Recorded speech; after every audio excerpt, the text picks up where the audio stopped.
ఆయన త్యాగం గొప్పదమ్మా, గొప్పదయ్యా. పుట్టినప్పటి నుండి కష్టమే కష్టమే కష్టమే కష్టమే. ఇంట్లో పెద్దోడు కష్టాలు అనుభవించుకుంటూ, నేను నా దేవుని చిత్తం చేయాలి, నా దేవుని చిత్తం చేయాలి, నా దేవుని చిత్తం చేయాలి. భూమి మీద నక్కలకు బొరియలుంటాయి, సింహాలకు పులులకు మృగాలకైనా కేవ్స్ ఉంటాయి, గుహాలు ఉంటాయి. మనుష్య కుమారుడు తల వాల్చుకోవడానికి కూడా స్థలం లేనంతగా కష్టపడి పరిచయం చేసిన మహానుభావుడు.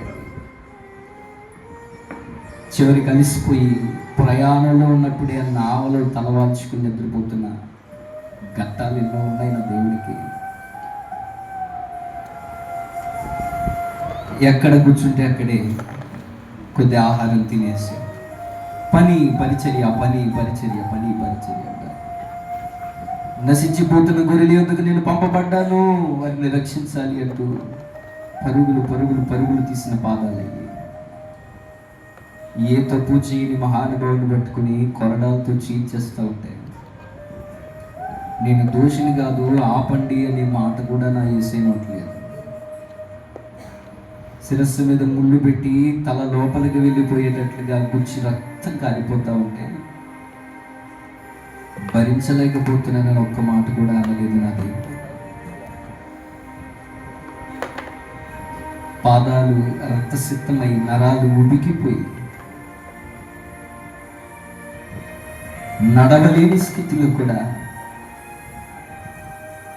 చదువులేని స్థలంలోనే మనం నడవలేని స్థితిలో గోలిగంత కొండ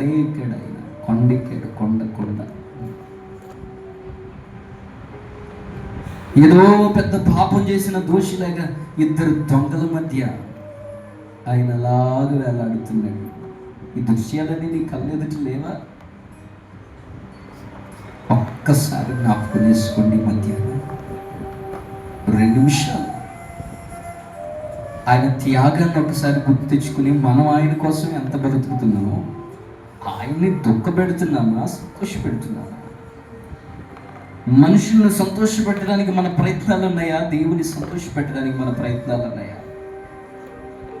లేచింది దగ్గర నుంచి మన పని ఎక్కడుంది, మన పలుగు ఎక్కడుంది, మన పార ఎక్కడుంది, మన తాపి ఎక్కడుంది, మన బండి ఎక్కడుంది, మన బుక్ ఎక్కడుంది అంతా తిరిగేస్తున్నావా?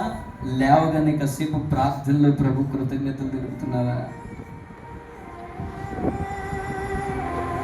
లేచిన దగ్గర నుంచి నా పని, నా భారము, నా ఇష్టము అన్నట్టుగానే తిరుగుతున్నావా? ఏ ఒక్కడైనా నశించిపోతున్నాడు కనబడుతుంటే 4 మాటలు దేవుని మాటలు చెప్తున్నావా?